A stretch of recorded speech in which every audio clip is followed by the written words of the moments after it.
No one ever said no to him until the most unexpected woman did. Hello everyone. Before we begin today's story, I have a small favor to ask.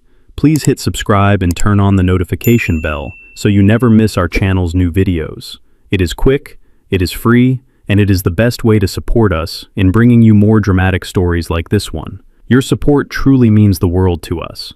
And one more thing, where are you watching from right now?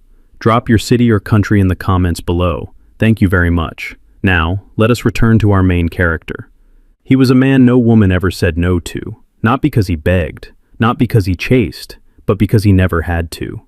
His name was Ethan Cole, and in most rooms he did not need an introduction. Tall, calm, effortlessly confident. The kind of man people noticed before he even spoke. Women smiled first. Conversations bent toward him. Doors opened without him asking. Rejection was a word Ethan only knew in theory. And yet, on a quiet Tuesday morning, in a small neighborhood coffee shop that smelled like burnt espresso and cinnamon pastries, something happened that had never happened before. A woman said no. It was not dramatic. She did not raise her voice. She did not look offended. She simply looked up from the counter, met his eyes for half a second, and said, "No thank you." 2 words. Polite, gentle, final. Ethan stood there longer than he meant to, holding a paper cup that was already cooling in his hand. For the first time in years, his mind went completely still.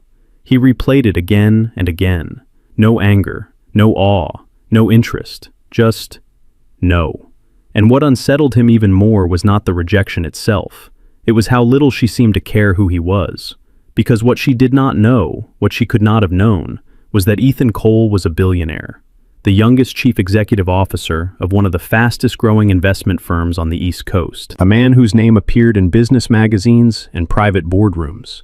But standing there, in a worn jacket and scuffed shoes, he looked like no one special at all. That was not an accident. For months now, Ethan had been living a different life. No driver, no tailored suits, no assistants whispering reminders in his ear. He told people he was between jobs, that he was just trying to figure things out.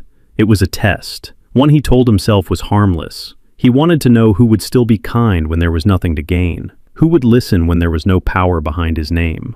Most people failed quickly. They lost interest. They walked away. They smiled less.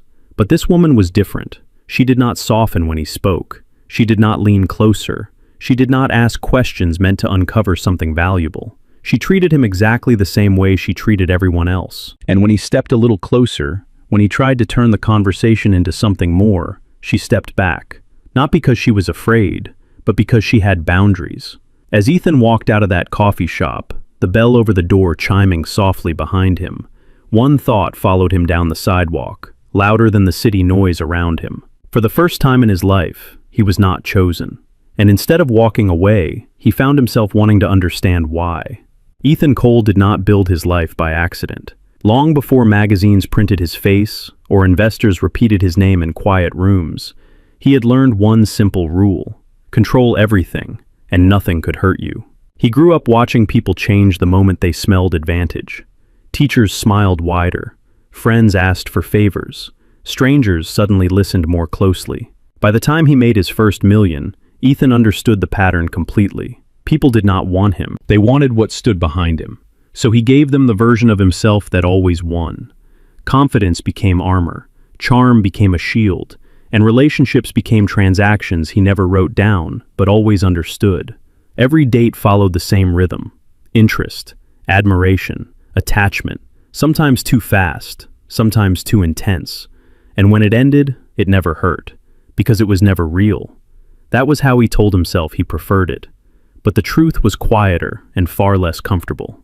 Ethan no longer trusted the yes. Every smile felt rehearsed. Every compliment sounded purchased. And one night, standing alone in his penthouse apartment, looking down at a city that glittered like it belonged to him, he admitted something he had avoided for years. He had everything except certainty. That was when the idea began. It started small. No announcements, no dramatic gestures. He stopped wearing his tailored suits, left the watches locked away, took the subway instead of the private car. He told his board he needed distance, space to think. In truth, he needed distance from his own name. Ethan began introducing himself simply as a man figuring things out, between opportunities, taking time. And the reactions were immediate. Some people grew polite and distant, others lost interest entirely. The room always changed when he spoke. At first, it amused him, then it fascinated him. He began to notice who stayed kind when there was nothing to gain, who listened without waiting for leverage. Most did not. But he told himself that was the point. It was a test, not of them, but of the world. And then came the coffee shop. The woman behind the counter did not know his name, did not care about his posture or his voice. She saw a man holding a cup too long, standing a little too still. And when she said no, calmly and without apology, something shifted inside him. Now, walking the same block again that evening, Ethan replayed everything. Her tone, her distance, the way she stepped back, not out of fear, but choice. She had not rejected him because he lacked value. She rejected him because she did not need him. That difference mattered more than he expected. For the first time, Ethan felt exposed. Not because he was seen, but because he was not. And instead of leaving it behind as a curiosity, he made a decision. He would not return as the man everyone wanted. He would return as the man she had already dismissed. No power, no advantage, no safety net, just the truth he usually kept hidden. If she still said no, then at least he would understand why. And if she did not? Ethan did not finish the thought as he reached the corner and stopped beneath the streetlight. For the first time in years, the outcome was not something he could buy, negotiate, or control. And that uncertainty followed him all the way home. The next morning, Ethan returned to the coffee shop, not as a man with answers, but as the man he had already shown her. He wore the same worn jacket, the same scuffed shoes, no watch on his wrist, no confidence sharpened for effect. This time, he paid attention to everything: the chipped counter, the uneven menu board, the way the morning crowd moved quickly, eyes down, already late for somewhere else. She was there again, behind the counter, hair pulled back, movements efficient, almost quiet. She did not look up right away, and that mattered. When she finally did, her eyes passed over him without recognition. No flicker, no curiosity, just another customer. Ethan stepped forward and placed a few bills on the counter, counting them twice before speaking. "Medium coffee," he said. "Black." She nodded and turned away, already reaching for a cup. No small talk, no polite smile. It should have bothered him. Instead, it grounded him. When she slid the cup back toward him, he hesitated, then asked, "Do you ever slow down in here?" The question surprised her, not because it was personal, but because it was unnecessary. She glanced at the line behind him, then back at his face. "Only after closing," she said. "People still need their coffee." That was it. No invitation, no opening. He stepped aside, heart beating harder than it should have. This was the part Ethan did not expect. Without power, without advantage, conversations did not bloom on command. They grew only when allowed. He returned again the following day, and the day after that, always at the same time, always ordering the same thing. Sometimes she spoke, sometimes she did not. He learned her habits without asking. She wiped the counter twice in the same spot. She corrected the crooked sugar jar every time she passed it. And once, when an elderly man dropped his coins and struggled to bend down, she left the register without hesitation to help him. No audience, no reward. Ethan watched quietly from his seat, fingers wrapped around his cup. That was when he noticed the small things that did not fit the rest of the world he knew. She never flirted for tips, never rushed kindness, never explained herself. And when he finally introduced himself again, simply as Ethan, she accepted the name without interest. No questions about what he did, no curiosity about where he lived. She spoke about work like it was something she carried, not something she complained about long shifts, about responsibility, about choosing peace over noise. And slowly, without realizing it, Ethan began to feel something unfamiliar. He was not performing, he was not winning. He was being allowed to exist in the space she controlled. One afternoon, as the shop emptied and the light shifted through the front windows, he stayed longer than usual. She wiped the counter and glanced at him. "You are not in a hurry," she said. It was not a question. "No," he replied. "I am not." She studied him for a moment, then nodded once. "Then sit," she said. "But do not expect me to entertain you." He smiled, but she did not notice, because she had already turned away, and for the first time, Ethan understood the rules. Here, he was not the center. He was not special. He was simply present. And strangely, that felt like more than he had ever had before. By the end of the week, Ethan realized something had changed. Not in her, in him. He no longer came to the coffee shop hoping to be noticed. He came because the space felt honest. Her name was Lena. He learned it the way he learned most things about her. Not by asking, but by listening. A customer called it out when thanking her. She nodded once, already moving on. Lena never filled silence to make people comfortable. She let it exist, and that silence began to work on Ethan in ways he did not expect. She lived carefully, not cautiously but deliberately. Every movement had intention. Every word had weight. When she spoke about her life, it was never dramatic, never framed for sympathy. She mentioned an early shift because someone had to cover it, a missed dinner because overtime paid better than apologies, a phone call she stepped outside to take, voice low, shoulders tense. Ethan noticed the pattern before he understood it. Responsibility followed her everywhere. One afternoon, as rain streaked the front windows and the shop emptied faster than usual, Lena leaned against the counter for the first time since he had known her. Just for a moment. Her shoulders dropped, her breath slowed. Then she straightened again. "You look tired," Ethan said before he could stop himself. She glanced at him, measuring the words, not the intention. "Everyone gets tired," she replied.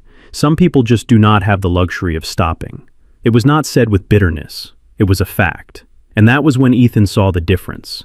Women in his world spoke about struggle as something they survived in the past or avoided with money in the present. Lena lived inside it every day without letting it define her. She did not ask questions about his life, but she observed him closely. She noticed when he tipped too much and slid part of it back, when he offered help without understanding the cost of pride. Once, when he held the door for her after closing, she paused. "You do not need to do that," she said. "I know," he answered. "I want to." She considered him, then nodded. "Then do it because you choose to," she said, "not because you expect something back." That sentence stayed with him longer than he wanted to admit. Ethan began to understand that Lena was not impressed by gestures. She was attentive to motives. She gave kindness freely, but she guarded closeness. And slowly, he saw the line she never crossed. She never invited him into her life. She never hinted. When he once suggested dinner, casually, she did not hesitate. "No," she said, "not like that." There was no apology, no explanation, just clarity. He nodded, accepting it outwardly. But inside, something shifted again. This was not rejection driven by fear or doubt. This was a boundary drawn by self-respect. And for the first time, Ethan felt the full weight of the test he had created. Because Lena was not failing it. She was passing without trying. He was the one being measured now. Not by his money, not by his influence, but by whether he could exist in her world without attempting to control it. As he walked home that night, rain soaking through his jacket, Ethan realized something that unsettled him deeply. He no longer wanted her to say yes. He wanted to be the kind of man she would never regret saying yes to. And that was a far more difficult challenge than any he had ever faced before. By the time the second week began, Ethan's routine no longer felt temporary. It felt chosen. He planned his mornings around the coffee shop without admitting it to himself. Not because he expected something from Lena, but because the hours spent there grounded him in a way nothing else did. Their conversations remained simple. Short exchanges, observations about the weather, a comment about a broken machine that had not been fixed in months. But beneath the ordinary words, something deeper was forming. Trust did not arrive loudly. It arrived quietly, in moments that did not announce themselves. One afternoon, the shop was unusually busy. A delivery had been delayed, and the line stretched to the door. Lena moved faster than usual, jaw tight, shoulders squared. When a customer complained about the wait, she apologized once and continued working. Ethan watched from the corner, hands folded, resisting the urge to intervene. He had solved bigger problems with a single phone call. This one, he knew better than to touch. Later, when the rush finally passed, Lena leaned against the counter again, rubbing her wrist. "Long day," Ethan said. She nodded. "Some days ask more than others." He hesitated, then slid his empty cup forward. "I can wash these," he said. "No one would notice." She looked at him sharply. "No," she replied. "Sit." There was no anger in her voice, just certainty. I do not need saving, she continued, softer now. And I do not want help that makes you feel useful. That stopped him, not because it was harsh, but because it was honest. He nodded slowly. You are right. She studied his face, searching for something, then returned to her work. Later that evening, as they locked up together, the rain started again. The streetlights reflected off the wet pavement, turning the road into something almost unreal. Lena pulled her jacket tighter. Ethan held the door open. She paused. This time, she did not tell him to stop. Thank you, she said quietly. It was a small word, but it carried weight. They walked part of the way in silence, their steps matching without effort. At the corner, she stopped. This is me, she said. He nodded. I will see you tomorrow, he replied, careful not to assume. She met his eyes for a moment longer than usual. Maybe, she said, and walked away. Ethan stood there long after she disappeared down the block. For the first time, he was not measuring progress. He was feeling presence. But the connection came with a cost. The closer he grew to Lena, the heavier the secret became. Every laugh he shared with her, every quiet moment, they were built on an omission. At night, in his apartment, Ethan stared at the ceiling and replayed her words. I do not need saving. She wanted honesty, clarity, choice, and he was denying her all three. Part of him argued that this was still a test, that revealing the truth too early would contaminate everything. Another part of him knew the truth was simpler. He was afraid, not of losing her approval, but of losing the version of himself she knew. Because in her eyes, he was not powerful. He was not impressive. He was simply a man allowed to sit. And somehow, that felt more dangerous than rejection ever had. The next morning, as he walked back toward the coffee shop, Ethan felt the weight of the decision growing heavier with every step. Soon, he would have to choose. Not whether to continue the test, but whether he was brave enough to let it end. The third week was when Ethan finally crossed the line he had been circling. It happened on a morning that looked ordinary from the outside. The coffee shop was quiet. Only 2 customers sat near the window. Lena moved slower than usual, her focus drifting between the counter and the door. Ethan noticed it immediately. You are distracted, he said gently. She hesitated, then nodded once. My sister, she replied. She is at the hospital. The words landed heavier than she intended. Ethan straightened. Is she all right? She will be, Lena said. Eventually. But I need to leave early today. There was no request in her voice, only information. I can walk with you, Ethan said, just to the bus stop. She studied him for a long moment. Fine, she said, but only that. Outside, the air was sharp and cold. The city moved around them, indifferent and loud. They walked side by side, not touching. My sister had an accident, Lena said quietly. Nothing dramatic, just enough to change things. Ethan listened without interrupting. I am all she has, she continued. So I choose carefully who I let close. At the bus stop, she turned to face him. You should know something, she said. I do not build my life around potential. He felt his chest tighten. I do not wait for people to decide who they want to be, she added. I need certainty. This was the moment. Ethan had imagined it a dozen different ways. Confessions, explanations. Instead, what came out was simple. I like you, he said, and I want to take you to dinner. She did not react the way most people did. No surprise, no hesitation, just a quiet shake of her head. No, Lena said. Not now. Not like this. He swallowed. Why? Because I do not know you, she answered. And because liking someone is not enough. There was no cruelty in her voice, only honesty. I am not saying never, she continued. I'm saying not until you are clear about who you are. The bus arrived. The doors opened with a hiss. She stepped on, then paused. You seem like a good man, Ethan, she said, but good intentions are not the same as truth. And then she was gone. Ethan stood alone as the bus pulled away. This rejection was different from the first. It was not casual. It was not impersonal. It was deliberate. He had been weighed and found unfinished. That night, Ethan returned to his apartment and did something he had avoided since the test began. He turned his phone back on. Messages flooded in. Missed calls. Reminders of the life he had stepped away from. Board meetings. Investors. a world waiting for his return. He stared at the screen for a long time. Then he set the phone down. Because for the first time, success felt irrelevant. Lena had not rejected him because he lacked value. She rejected him because he lacked clarity. And that truth left no room for excuses. The next morning, Ethan did not go to the coffee shop, nor the next day. Lena noticed. She told herself it did not matter. People disappeared all the time. But something in her chest tightened when the chair by the window stayed empty. What she did not know was that Ethan was finally preparing to end the test, not to win her, but to stop hiding from himself. Because the hardest part of being rejected was not the loss. It was realizing that the woman who said no was the first person who had ever asked him to be real. 3 days later, the reveal came without Ethan intending it. It came on a Saturday afternoon, in the one place Lena never expected to see him.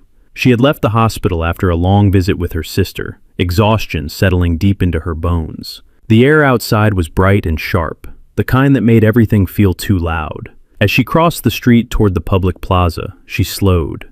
A crowd had gathered, men in suits, security at the edges. Cameras flashing. Lena frowned. This was not her world. She tried to move around the crowd, but a familiar voice carried across the open space, calm and unmistakable. "Thank you all for coming on such short notice." Her steps stopped. She turned, and there he was. Not in the worn jacket, not in scuffed shoes. Ethan stood on the steps of a glass building she had passed 100 times without noticing. Tailored suit, composed posture, a presence that pulled the air toward him. Behind him, a large screen displayed his name in clean white letters. Ethan Cole, founder, chief executive officer, major investor. Lena felt the world tilt. For a moment, she could not connect the man on the steps with the man who drank black coffee at her counter. Then he spoke again, and there was no mistaking it. The same voice, the same steadiness. "I believe leadership begins with responsibility," Ethan said. "And responsibility means stepping forward when you have been silent." A reporter raised a hand. "Mr. Cole, is it true you stepped away from operations for several weeks without notice?" "Yes," Ethan answered. "I needed to understand something I could not learn from reports." Lena took a step back, her chest tightening. Images collided in her mind. The coffee shop, the bus stop, his careful silences. He had not lied directly. He had simply never told the truth. Applause rippled through the crowd. Lena turned away before he could see her. Her hands shook as she walked, anger rising beneath the shock. Not because he was rich, because he had watched her choose her words, her boundaries, her honesty, while holding back something that mattered. That evening, when she returned to work for her next shift, the shop felt smaller. The door opened. Ethan stepped inside. This time, there was no disguise. The room went quiet. Lena did not look at him. "I did not come to explain myself," Ethan said carefully. "I came to tell you the truth." She continued wiping the counter. "You already did," she replied. "Just not to me." He paused. "I never meant to make you feel tested," he said, "but I understand why you do." She finally met his eyes. "You stood in front of me every day," she said, "and you decided what I deserved to know." "That is not how I saw it," he replied. "That is how it was," she said evenly. Silence stretched between them. "I am not angry that you are wealthy," Lena continued. "I am angry that you chose silence when honesty mattered." Ethan nodded once. "You are right," he said, "and I am sorry." She studied him, searching for defensiveness. There was none.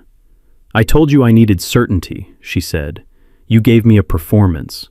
"I gave you my fear," he replied, "and I hid behind it." That answer landed differently. Not as an excuse, as a confession. Still, she shook her head. "I cannot build trust backward," Lena said. "You do not get to reveal the truth only when it becomes unavoidable." Ethan took a step back. "I understand," he said, and for the first time since she had known him, he did not wait. He turned and left. Lena stood alone behind the counter, heart racing. She had asked for truth. She had received it, but it came with a cost she had not prepared for, because knowing who Ethan was did not erase who he had been with her. And that contradiction stayed with her long after the door closed behind him. Ethan did not return to the coffee shop after that night, not because he was angry, not because he felt rejected, but because he finally understood something Lena had tried to teach him from the beginning. Presence without honesty was not kindness. It was control. For the first time in his life, Ethan stopped trying to manage the outcome. Instead, he acted where action mattered, quietly, without witnesses. The following week, Lena's sister was moved from the hospital to a long-term rehabilitation center across town. The bills arrived before the strength did. Lena did not ask for help. She never had. She adjusted her schedule, took extra shifts, skipped meals without mentioning it, and then, one evening, her manager pulled her aside. "Someone covered the remaining balance," he said, "for the rehabilitation center." Lena frowned. "Who?" The manager shook his head. "They asked not to be named." She felt it immediately. Not relief, recognition. That same night, the bus pass she used every day was waiting for her at the counter, already reloaded for 3 months. No note, no explanation. Just done. Lena stood there for a long time, fingers curled around the plastic card. She was not naive. She knew who it was. What unsettled her was not the money. It was the restraint. Ethan did not show up to receive credit. He did not wait nearby. He disappeared completely. Days passed, then weeks, and slowly, the anger Lena carried began to shift, not into forgiveness, but into reconsideration. He had listened. He had acted where it mattered most, and he had done it without asking to be seen. Meanwhile, Ethan returned to his world, but not unchanged. At the next board meeting, he canceled a planned acquisition and redirected the funds to a community initiative he had never noticed before, a program that helped families transition from hospital care to long-term recovery. When asked why, he answered simply, "Because someone taught me where it mattered." He did not say her name. He did not need to. On a rainy evening almost a month later, Lena closed the coffee shop alone. The street was quiet, the windows fogged. As she locked the door, a familiar figure stood across the street. No cameras, no suits. Ethan wore a simple coat, hands visible, posture careful. He did not cross the distance. "I did not come to ask for anything," he said when she noticed him. "I came to return something." He placed a small envelope on the low wall between them. "Your choice," he continued, "to read it or not." Lena did not move at first. Then she picked it up. Inside was a single card, not a check, not an offer, just words. "I learned that respect means acting without expectation. I am sorry I took that lesson so long to understand." That was all. No signature, no pressure. Lena looked up. Ethan was already stepping back. "I will not come again," he said, "unless you ask me to." He waited. She did not speak, not yet. But she did not turn away either. And in that stillness, something new formed. Not forgiveness, not love, but the possibility of trust rebuilt forward, one honest action at a time. Lena did not open the coffee shop the next morning. She took the day off for the first time in months and went to the rehabilitation center early. Her sister was sitting up when she arrived, color slowly returning to her face. "Someone paid the balance," her sister said quietly. "They would not tell me who." Lena nodded. "I know," she replied. As she sat there, listening to the steady rhythm of machines and distant footsteps in the hallway, Lena understood something clearly for the first time. Ethan had not tried to erase the past. He had not tried to rush forgiveness. He had respected her no. That mattered. 2 evenings later, Lena left work after closing and walked the long way home. The city felt different when she was not counting minutes or worrying about tomorrow. She stopped at the public plaza without realizing it, the same place where everything had fallen apart. This time, there were no crowds, no cameras, just open space and quiet air. Ethan sat on the steps, jacket folded beside him, looking not at his phone, but at the city. He did not stand when he saw her. He did not smile. He waited. "You said you would not come back," Lena said, stopping a few feet away. "I did not," Ethan replied calmly. "I said I would not come unless you asked." She exhaled slowly. "I did not ask," she said. "No," he agreed, "but you came." That made her pause. "I am not here to start over," Lena said, "and I am not here to pretend nothing happened." "I would never ask you to," Ethan said. She studied his face, searching for expectation. There was none. "You built your life on control," she said, "and I built mine on boundaries." "Yes," he replied, "and I crossed yours." She nodded once. "You did," she said, "and you stopped when I told you to." Silence settled between them, not heavy, but open. "I chose you when I knew nothing about you," Lena continued. "And I said no when I needed truth." Ethan listened. "I am not interested in the man everyone wants," she said. "I am interested in the man who can hear no and stay." He met her eyes. "I am still learning how," he said, "but I am willing to." She considered him for a long moment. Then she spoke the words he had not dared hope for. "We can talk," Lena said. Slowly, honestly. It was not a promise. It was a door unlocked, not opened. Ethan nodded. "That is enough," he said. They walked together, not touching, steps falling into quiet rhythm. No declarations, no future drawn in advance. Just two people choosing clarity over certainty. Weeks later, the coffee shop felt the same on the surface. Same counter, same chipped mugs. But something had shifted. Ethan no longer came every day. He came when invited. Lena did not offer more than she meant. And slowly, trust formed without pressure. One afternoon, as Lena wiped the counter, she glanced at him and asked almost casually, "Why did you really do it?" He knew what she meant. "The test," he said. "I thought it would protect me." "And did it?" she asked. He shook his head. "It taught me that being chosen means nothing if you never let yourself be known." She smiled then, not wide, not careful, just real. For the first time in his life, Ethan Cole was not admired, pursued, or claimed. He was chosen, not because he had everything, but because, at last, he had nothing to hide. And that was the only victory that ever mattered.